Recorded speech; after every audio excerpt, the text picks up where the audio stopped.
Essential items FEMA recommends you store immediately. Hey there, survivalists. You know me, I like to be prepared for anything. We never know what Mother Nature's got in store for us. Earthquakes, hurricanes, blizzards. She's a fickle mistress.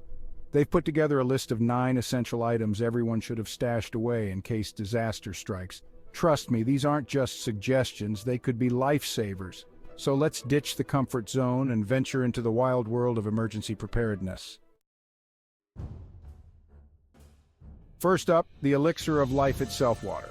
FEMA recommends at least 1 gallon per person per day. That's for drinking, cooking, and even cleaning those grimy hands. You want to store enough water for at least 3 days, preferably in sturdy, airtight containers. And don't forget about purification. A good water filter or purification tablets are essential for making sure any questionable water sources are safe to drink. Remember those survival shows where I'm gulping down questionable liquids? Yeah, that's for entertainment. In a real emergency, purification is key. Next, let's talk about keeping those energy levels up. Food, my friends, glorious food. You're aiming for at least a 3-day supply of non-perishable items. Think canned goods, energy bars, dried fruits, nuts, things that won't spoil easily and pack a nutritional punch. Avoid anything that requires cooking, especially if you're relying on an open fire. And don't forget a manual can opener. You don't want to be stuck with a can of beans and no way to open it. Trust me, I've been there. Information is power, especially in a disaster situation. That's where a good old-fashioned radio comes in. FEMA recommends a battery-powered or hand-crank model so you're not reliant on the power grid. A NOAA weather radio with tone alert is your best bet. It'll keep you updated on weather warnings, evacuation orders, and other critical information. Plus, the familiar crackle of a radio can be a real morale booster when things feel bleak. Stay informed, stay aware, and stay ahead of the game. When the lights go out, a reliable flashlight is your new best friend. We're talking about navigating a dark house, signaling for help, or just finding your way to the bathroom in the middle of the night. And don't even think about using your phone as a primary light source. You need to conserve that battery for emergencies. Make sure you've got a sturdy flashlight with a strong beam. LED flashlights are fantastic because they last longer and use less battery power. Accidents happen, especially in a crisis. A well-stocked first aid kit is non-negotiable. We're talking bandages, antiseptic wipes, pain relievers, gauze, the works. Think about the most common injuries, cuts, scrapes, sprains, and make sure you've got the supplies to deal with them. But here's the thing. A first aid kit is only as good as your knowledge. Take the time to learn basic first aid and CPR. You never know when you might need to patch yourself up or help someone in need. Be prepared to act quickly and decisively. Remember those flashlights and radios we talked about?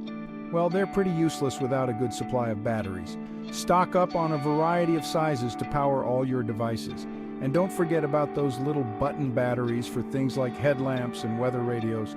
Think of batteries as miniature powerhouses, essential for keeping your vital gear running. Store them in a cool, dry place to prolong their life.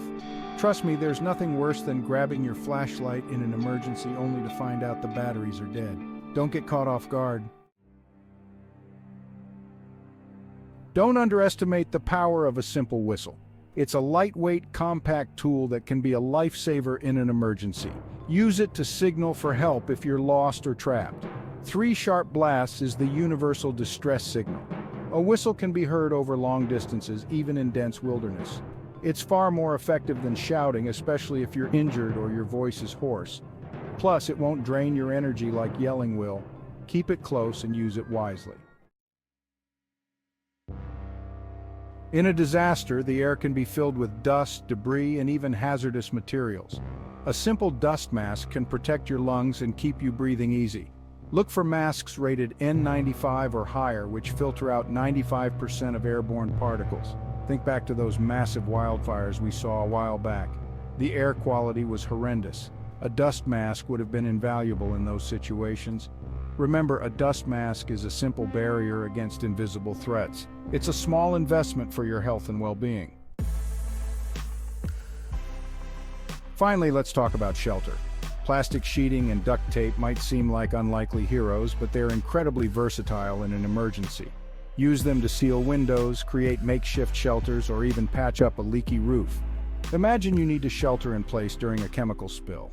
Plastic sheeting and duct tape can help seal off a room, creating a barrier against harmful fumes. Or if your home is damaged, they can provide temporary protection from the elements.